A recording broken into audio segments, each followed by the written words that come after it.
Good morning, everybody. Hey, thanks for starting off your Tuesday with us. I'm Eric Connert. And I'm Nada Ramport. Glad you are back after 3 days off, Eric. Yes, it was nice. Lots of baseball and hockey games. Nice. Yes. Coach combined. Eric yes, is full effect. Right. I joked around if coaching was an Olympic sport, I think I'd be qualifying for the 2024 Coach Olympic Games. I mean, even I can't imagine what your calendar looks like with every kid's sporting event. And yes. Yeah, we stay busy, but busy's good, and we're able to do that and play year-round sports in this town because the weather is so nice. We love that. Let's check in with Evan. A little rain, though, this morning to deal with, right? Yeah, just a light drizzle, really some sprinkles out there. Forecast totals came in just around 1/10 of an inch, if that. Most were below that, around 5/100ths, for example. Now, as we start off our Tuesday morning, we still have a few of those residual showers to contend with. You can see what the forecast looks like for today. They've mostly cleared up inland, but we're still seeing just a few drizzle spots on the map, if anything. Mountains are going to see some PM showers possible, meaning by the afternoon we could continue to see a couple showers here and there. Temperatures largely in the 60s before we warm up very, very nicely into the rest of the week with that ridge of high pressure building. But here's what we see outside right now with activity starting to just slightly taper off compared to what we saw last night. Let's talk about traffic. Right now, only two things to mention. 805 right-hand shoulder blocked. That is the northbound 805 at 43rd Street. Looks like there's some police or fire department activity on scene there. Still trying to figure out exactly what they're doing. 805 southbound lanes, looks like at Olympic Parkway there is a lane blocked due to a stalled vehicle. We're going to get a tow truck over there. Netta, Eric, back to you. Evan, thank you. And this morning, hey, sanitation workers are back on the job. They've been already working after that month-long strike, finally over. Yeah, and trash pickup resumes in Chula Vista. A lot of you are going to be happy to hear that, as well as other parts of San Diego. CBS 8's Dana Marie McNichol live in Chula Vista now with a closer look at the big cleanup that's straight ahead here. Dana Marie.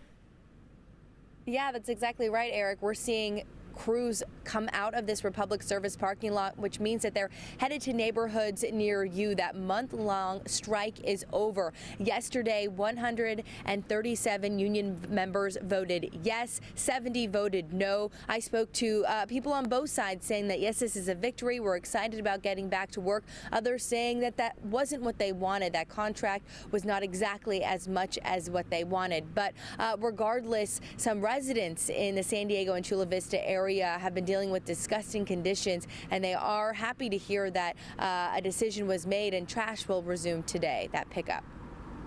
The raccoons, they're big enough where they don't back down. You back away from a raccoon.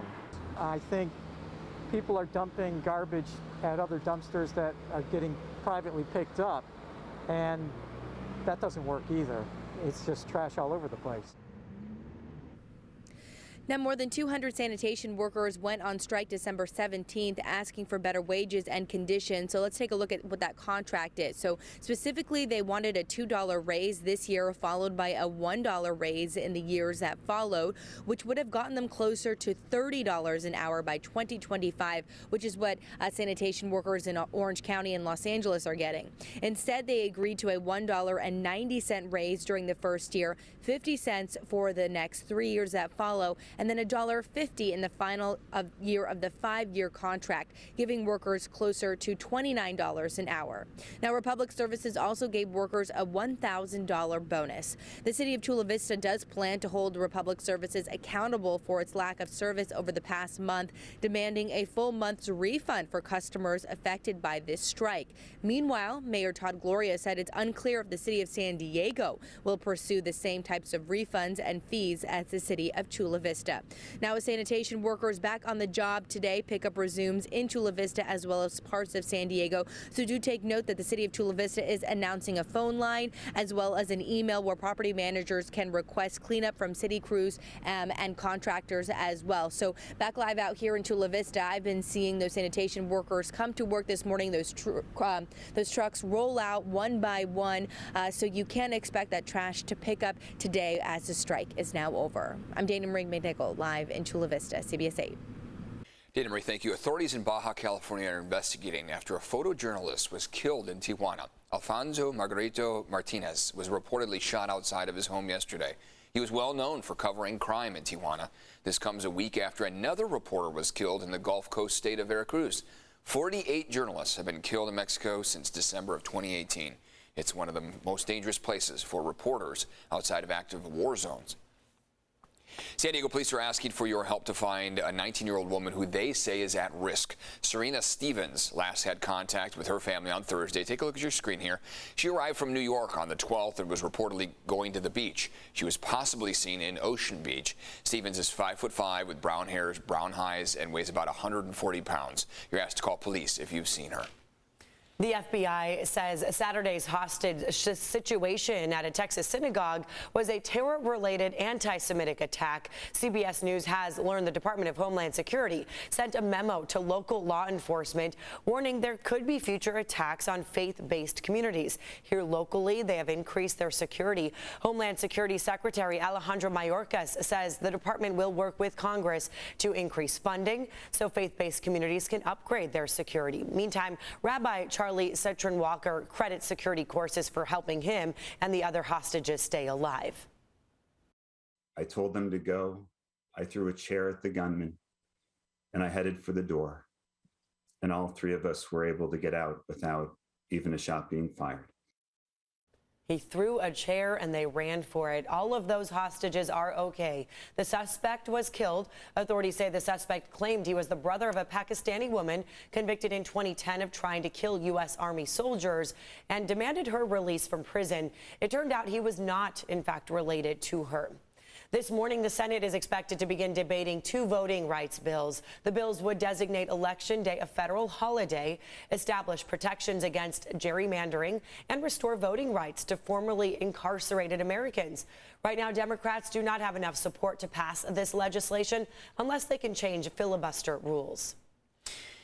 Today, a new mandate is in effect for all students and staff at two major local universities when it comes to the COVID vaccine booster. Yeah, we're talking about the booster here. It comes ahead of the upcoming spring semester. CBS 8's Chris Groh joining us live on the campus of San Diego State University with what students and staff will be having to do. Good morning, Chris. Hey, good morning, Eric and Netta. And remember, the start of the spring semester is going to be virtual only. So, in fact, it's going to be about 2 more weeks before we even see students resuming in-person learning. However, this booster mandate and requirement is going to be effective starting today for those who live on campus, what are called residential students and also student athletes. Now, they've had some time here. They did know that this was coming, and it was, again, in place starting today. Now, if they don't have the booster on record and they are eligible, they will have to have a negative COVID-19 test on file at least every 7 days. Now, those who did get it done by a certain time were entered into a raffle of a certain amount of incentives. That includes iPads as well as other gifts, gift cards, and other items, including $10 Starbucks gift cards. Again, trying to get these students to go ahead and get their booster on time before that spring semester starts. But when we're talking about that change up, San Diego State's, their spring semester starts tomorrow, but again, going to be online only. As for Cal State San Marcos, they're going to start on January 24th. Now, what that means is that you are not going to see those in-person learning take place until February 7th. That's right. It ends February 4th, that virtual online learning, and then we'll resume in person on February 7th. But that's assuming that, of course, everything goes according to plan. Now, for more on this booster requirement, as well as the other type of vaccine requirements that are in place for those who stay on campus, just go to our website, cbs8.com, and click on that story link. Eric and Netta. All right, Chris Groh reporting live with just a light pullover sweater. Thing, I mean, yeah. it's all you need, 50, right? 56 degrees. Exactly. It's not too bad out there. Yeah, 56. And as far as the showers that are taking place as we speak, they're so light. I mean, totals between the last 24 hours, have been at less than 1/10 of an inch, keeping accumulations really, really mellow, I should say. Activity is really sporadic right now as we start off the day, and that sun isn't going to be up for another 40 minutes or so. We probably won't see all that much of it to start off the day, but by the time we get to the afternoon, we'll see some breaks in those clouds. So here's what we see on satellite radar right now. Activity is mainly coming from about that northwest corner, and you can see it traveling farther south through Oceanside, clearing out from Oceanside right now. Activity still over the mountaintops for the most part. By the time we get to the end of the day, we could add maybe a 1/100th of an inch to this. Valley Center might make it to a 10th total. However, so far, precipitation totals look like 9/100ths of an inch, Escondido at 8/100ths, and La Mesa at 5/100ths. Right now, 54 degrees in Escondido and in Poway, Still a few showers that have appeared at times, and again, all very light and sporadic. That morning commute, you might need the windshield wipers at times, but not going to be all that intense. And it looks like going toward the rest of the day, we'll actually see that gradual clearing take shape. Why? Well, because we've got this ridge of high pressure that's building on the back end of this trough of low pressure. The low pressure is what brought the wet weather over the last 24 hours and the cooler temperatures, the sprinkles at times.